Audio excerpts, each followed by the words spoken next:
Muchísimas gracias por su colaboración. Y damos continuidad entonces a la agenda que teníamos programada. Damos paso entonces al profesor Robinson con su tema, el trabajo en casa y el uso del tiempo libre, el uso del tiempo libre, otra forma de hacer ocio y recreación de los docentes. Agradecemos de verdad nuevamente su paciencia, su colaboración y rogamos a todos nuestros colegas y compañeros que ser lo más justos con el tiempo posible, por favor. Mil y mil gracias, profe. Bien pueda, profe Robinson, lo escuchamos. Muy bien, muchas gracias, muy amables. Rápidamente, pues buen día para todos. Quiero agradecer primero que todo a los organizadores de este evento, profesores y estudiantes que hicieron posible este encuentro, especialmente aquellos que con su insistencia y su trabajo arduo provocaron que este acontecimiento fuera reflexivo para mí. Hoy quiero compartir con ustedes algunas cuestiones que he titulado como picalenguas para este evento. Entre el trabajo en casa y el uso del tiempo libre, otra forma de hacer ocio y recreación de los maestros. Pienso este tema porque estamos en este momento en una forma de ver el trabajo y el tiempo que, entre comillas, si se le podía llamar libre, era libre, pues yo creo que hemos ido perdiendo. Entonces, de allí he querido trabajar esto en tiempos, pues, de pandemia, ¿cierto? Mencionar además sobre la educación desde el marco, el papel del ocio y la recreación frente al COVID-19 en Colombia se hace necesario. Se propone poner en tensión el concepto de práctica, acción que está siendo cuestionada por la sociedad, la práctica educativa, desconociendo el cambio de paradigma que en este momento estamos viviendo. Teniendo en cuenta que esta situación nos ha puesto en contexto de pánico en todos los campos de la vida y que el compromiso de los maestros está allí puesto en escena, es importante reconocer en estos momentos de contingencia que la práctica o las prácticas de la educación han venido cambiando. Están cambiando y seguirán cambiando, como lo trataré de mostrar en este pequeño recorrido histórico. Aparece más o menos 200 años atrás una sociedad colonial y poscolonial que estaba ubicada en la corrección del cuerpo, corrección del alma, se corregían los hábitos, ¿cierto? Eso fue más o menos entre 1750 y 1886. En Colombia se educaba a través de la corrección, era una práctica oral, era una sociedad de cultura netamente oral, en su gran medida. La oralidad forma para esa sociedad educar. ¿Por qué digo esto? Por poder conocer la que hemos estado viviendo nosotros a nivel de las universidades públicas e instituciones del mismo carácter. Después del año 1886 más o menos, aparece la escritura como apoyo que tienen los maestros para educar. Y es allí donde se deja de corregir. La práctica de corrección se acaba. Para esa época aparece una nueva forma de práctica y es la práctica de la enseñanza. El sistema de enseñanza tiene la teoría, ¿cierto? El sistema de enseñanza enseña a través de la teoría. En otras palabras, la noción de teoría ubica categorías, métodos, didácticas, ¿cierto? La enseñanza se convierte en instrucción, en metodología, en didáctica, en exámenes, en ejercicios.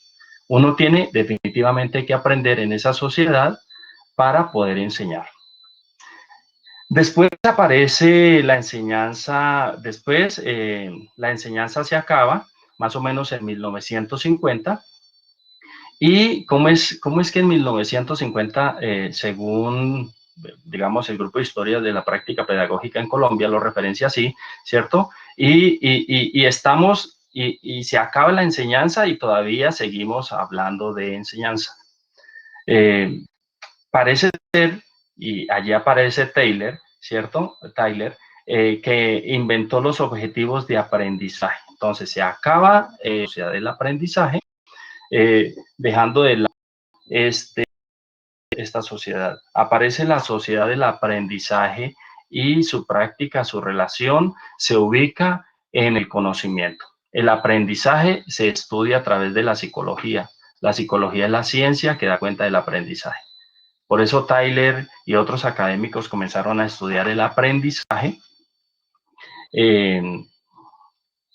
conductista, cognitivo, desarrollista, todas las teorías del aprendizaje.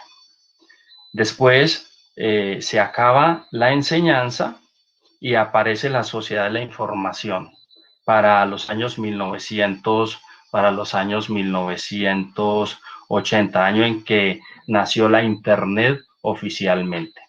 Sociedad de las tecnologías, a la que nos estamos enfrentando en estos momentos. ¿Y qué es la información entonces? Pues la información es la práctica actual, ya no es ni corrección, ni enseñanza, ni aprendizaje. Estamos en las prácticas de la información. Prácticas que tienen que ver con la libertad, entre comillas, lo pone el profesor Fernando Tavares en cuestión, ¿cierto? Lo pone el profe Norman en cuestión, lo pone la profesora Viviana en cuestión, lo ponen todos mis antecesores en cuestión, ¿cierto? La sociedad actual es la sociedad de las tecnologías, cuya práctica es la información, sociedad de saberes y de conocimientos. En las anteriores sociedades, pues aparece la pasividad, ¿cierto? En contra de lo activo, de lo valiente. Nadie te enseña, no aprendes, no hay oralidad, solo te informas. Eso es lo que está sucediendo allí. La pregunta es, ¿qué tenemos que hacer? ¿Cierto? ¿Por qué en este momento a nivel educativo seguimos corrigiendo, seguimos enseñando, seguimos aprendiendo? ¿Será que estamos atrasados? ¿Y cuál es el papel que juega la recreación y el ocio allí cuando hablamos de educación? El concepto de práctica se debe exclusivamente a Manuel Kant, quien escribió una serie de libros como La crítica de la razón práctica, Crítica de la razón pura, bueno, otros, ¿cierto? Pero me quiero poder poner en cuestión aquí. La crítica que yo podría traer desde Kant aquí es poder decir qué tipo de sociedad es la que establece la práctica en esta sociedad, en este nuevo siglo, ¿cierto?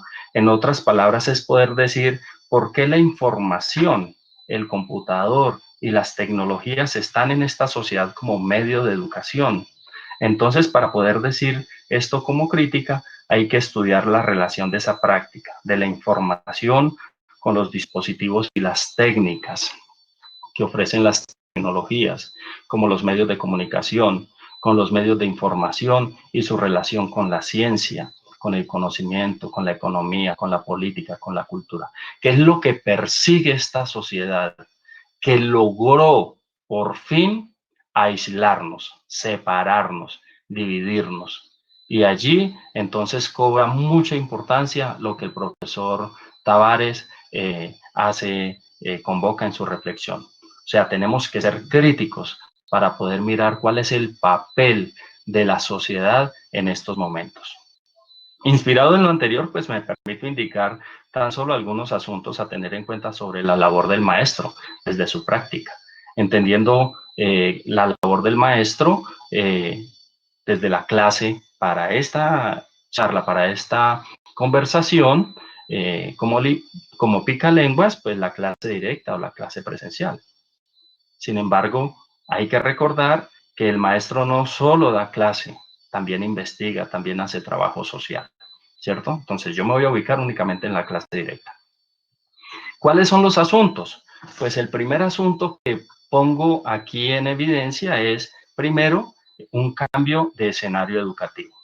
Pasamos del uso de las aulas convencionales al uso de las aulas interactivas. Segundo, pues este que está